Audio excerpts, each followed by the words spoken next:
শুভ সকাল, শুভ মহালয়া। পিতৃপক্ষ শেষ, মাতৃপক্ষ শুরু। আর আজকে সানডে মানে কিছু আলাদা টিফিন, কিছু আলাদা রান্না। তো আজকে আমি চলে এসেছি দই বড়া নিয়ে। তো দই বড়ার জন্য দেখো, আমি কিন্তু বিউলির ডাল কালকে রাত্রে ভিজিয়ে রেখেছিলাম এবং আজকে সেটা আমি মিক্সিতে পেস্ট করে নিয়েছি। এর মধ্যে একটু আদা দিয়েছি আর দুটো কাঁচা লঙ্কা, স্বাদ মতো নুন, আর কিছুই কিন্তু আমি এর মধ্যে এখনও দিইনি। কড়াতে তেল দিয়ে দিয়েছি, আমি বড়াগুলো ভাজবো, তো সঙ্গে থাকো। তেল গরম হয়ে গেছে,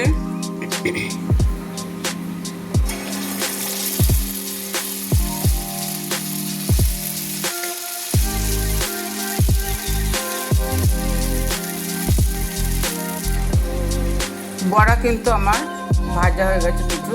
এগুলো আমি একটু জলে ভিজিয়ে দেবো। জলে ভিজিয়ে দিলে বড়াগুলো কিন্তু খুব সফট হবে আর খেতে খুব ভালো লাগবে। তো একটু জলে ভেজানো থাক, তারপর আমি এগুলো জল থেকে চিপড়ে তুলে নেব।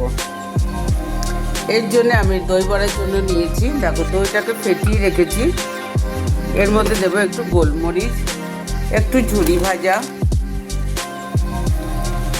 আর দেব একটু মশলা গুঁড়ো করে রেখেছি। এটার মধ্যে আর কিছু নেই, শুধু জিরে আছে আর একটু শুকনো লঙ্কা ভেজে আমি গুঁড়ো করে রেখেছি। এটা আমি ওর মধ্যে ব্যবহার করব, সঙ্গে থাকো।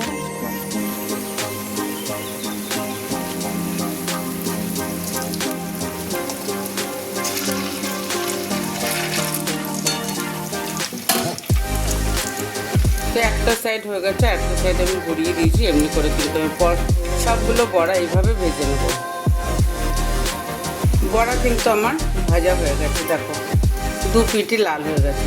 এবার আমি এগুলো তুলে নেব এবং একটু ঠান্ডা করে এগুলো আমি জলে ভিজিয়ে দেবো। জলে ভিজিয়ে দিলে বড়াগুলো কিন্তু একদম সফট হয়ে যাবে।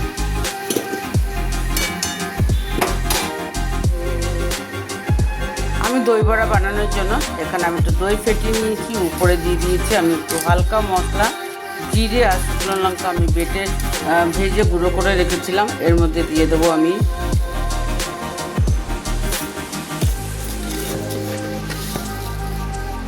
দু চামচ চিনি,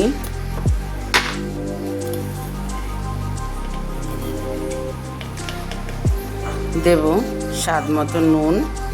এটা বিট নুন দিলেও ভালো হয়। দেব একটু জেকের ব্ল্যাক পেপার মানে গোলমরিচের গুঁড়ো, খুব সামান্য ইউজ করব আমি। তো সবই আমার দেওয়া হয়ে গেছে, আমি খুব বেশি কিছু ইউজ করলাম না। তো দেখো দইটা আমার মেশানো হয়ে গেছে। বড়াগুলো ভেজে কিন্তু আমি ফ্রিজে একটু ঠান্ডা করতে, জলে ভিজিয়েছিলাম, দিয়ে আমি এটা একটু ঠান্ডা করতে দিয়েছিলাম।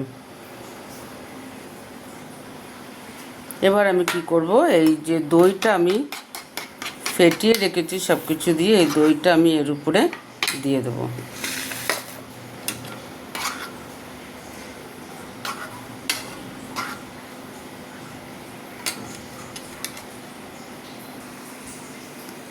তো দেখো বন্ধুরা, আমার দই বড়া কিন্তু রেডি। এবার শুধু টেস্ট করে দেখা যাক কেমন হয়েছে।